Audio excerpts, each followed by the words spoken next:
One of the fairly close to unforgivable errors when it comes to filmmaking of any kind is bad audio, kind of like what you're listening to right now. So let's chat about some different gear options in a whole range of different budgets that will take your audio from sounding like this to sounding something a little closer to this. So the first microphone we're going to test is this cheap wireless lapel microphone I bought online a few years back. It's called the Pro Lavalier Mic J044, and it's from a company on Amazon called JK, which I will of course link below. And what you're hearing right now is coming through this very microphone. Now the cable on this lapel microphone is quite a short run, just like most lapel microphones. And so in order to actually reach my camera, which is a fair distance away from me right now, I've also picked up the Rode VC1 mini jack extension cable, which gives me an extra 10 feet of cable to reach my camera. So this setup in total cost roughly $50, and you can hear already how much of a difference this has made in lifting the quality of the audio. What's great about a lapel microphone like this one is that you can get it quite close to your subject's mouth, which means you're gonna get fairly isolated audio and not much of that background noise, which is excellent. As well as this, if you pick up a 3.5mm to TRRS adapter, which I will of course link below, then you can actually connect this microphone to a phone and record your audio separately and then sync it up in post, which means you can have your talent standing as far away from the camera as you like and still get some pretty good audio. The downsides to using a lapel microphone include the fact that depending on your framing, it's most likely going to be seen in shot clipped onto your talent shirt. And then if you try and hide it by putting it under your talent shirt, which is a good solution to that problem, then you're going to start sacrificing some audio quality because your audio is now being picked up through a shirt. Aside from that, given that the microphone is resting on your talent, each time that they move, you are at risk of picking up those movement sounds in the audio recording. But for $50, this is a pretty great solution and one that I would definitely recommend if you're just starting out. Next, we have on-camera microphone solutions, and the example for this video that I'm going to be using is the Rode VideoMic Pro, which again is what you're hearing right now. Now, Rode microphones are great if you're going to be up in the camera's face when you're recording your audio. They plug straight into the camera and sit right on top in the camera's hot shoe, which means you can get really great audio without having to really think about where the microphone is placed. And this means they're really ideal for run and gun filming, and it's exactly why so many vloggers use them. If this type of run and gun filming is your main style of shooting, then I say go for a Rode VideoMic, and in particular the Rode Video Micro, because it's fairly cheap and yet just about as good in terms of audio quality as the higher end Rode video microphones. Now the issue with these sorts of microphones is when you want to put the camera a further distance away from your talent. I mean, it's pretty self-explanatory as to why this isn't ideal, but just as an example, more often than not, I'm shooting my A-roll shots on an 85mm lens, and this means I have to have my camera quite a fair distance away from me in order to get the right framing. And if I was to use the Rode VideoMic on top of my camera as my main source of audio, it would sound like this. Sure, I could just shoot closer shots, and that may very well be a viable solution for many of you. And I could also use that same extension cable to get the Rode VideoMic up closer to my mouth. So there are definitely workarounds. But I would really only suggest these workarounds if run and gun filming, such as vlogging, is your main style of shooting, and if these sorts of studio scenarios are less common for you.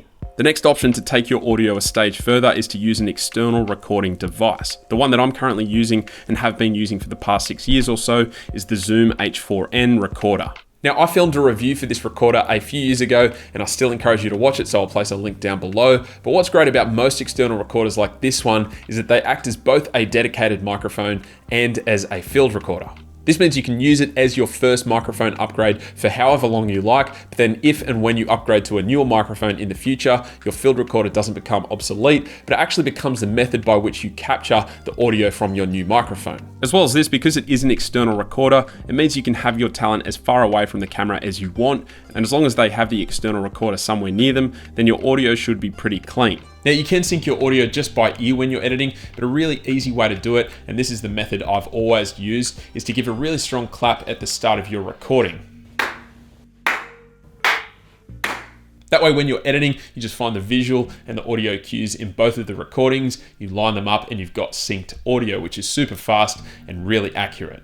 Additionally, if you already own or you want to buy one of the previous two microphone setups, then you can actually continue to use those in conjunction with an external recorder. And that means either you or your talent won't need to use that long, awkward extension cable. I own and have used all of the different microphone options in this video, and if I could only recommend one for you to pick up, then it would probably be a Zoom recorder. They just offer such great versatility, and I would argue that they are a must-have if you're in any form of professional video production work. Now, the last option to talk about today is really the most professional out of the bunch, and we're talking about shotgun condenser microphones. For today's test, I'm using the Comica CVM VP3 shotgun condenser microphone, which is one of their newest microphones, and full disclosure, they did send me this microphone to test out, but they aren't paying me a cent to say anything in particular. As for why you might want to use a shotgun condenser microphone as opposed to some of the previous options, well, this comes down to the pickup patterns of each of the different microphones, which affects the way that they capture their audio. So the lavalier microphone and the microphones on the Zoom H4n, they are what we call omnidirectional microphones, which means they pick up audio in pretty much all directions. So these sorts of microphones are great for general sound recording or recording sound effects and things of that nature. But if you're going to be doing vocal recording with these sorts of microphones, then you have to make sure that the environment you're in, the room you're in, is as dead as possible. Otherwise, these microphones are more likely to pick up that nasty echo.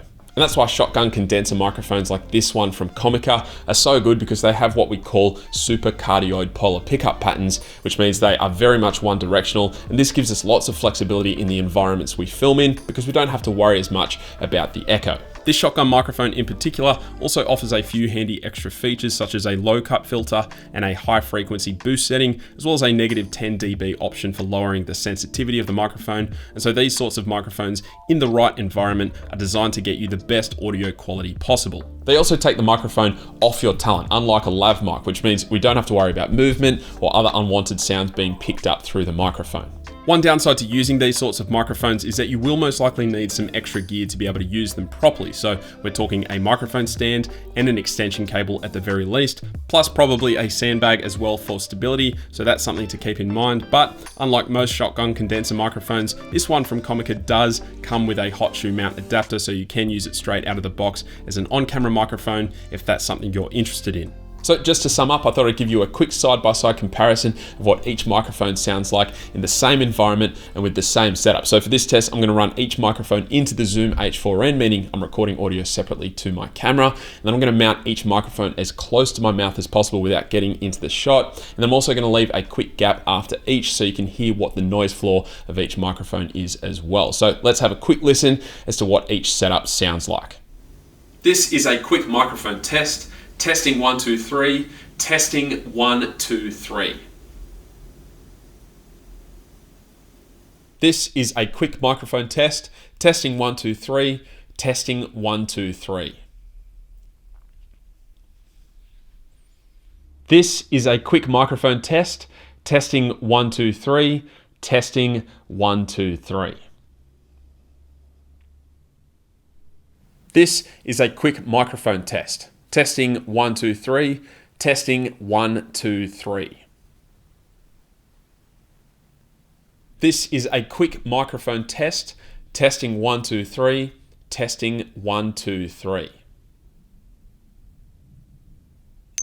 So that's just about it for this video. I can't stress enough how much you need to take care with the audio in your videos if you want to be serious about filmmaking. And I often say that good quality audio is something that you won't really notice, but poor quality audio is unmistakable. So hopefully you found this video helpful. I will of course link each of the products and accessories down in the notes below, and these are affiliate links, so any purchases you make using these links will earn me a small commission, and this won't affect your buying experience at all, but it will help to support the channel, so using them would be very much appreciated. If you haven't already subscribed to the channel, then maybe today is the day to jump on board. I do a mix of Android and tech review videos, as well as filmmaking tips and tricks videos like this one here. So if any of that is of interest to you, then hit that subscribe button. And while you're at it, hit that little notification bell icon as well, so you don't miss any updates on my channel. That is it from me. Thank you guys very much for watching, and I'll catch you later.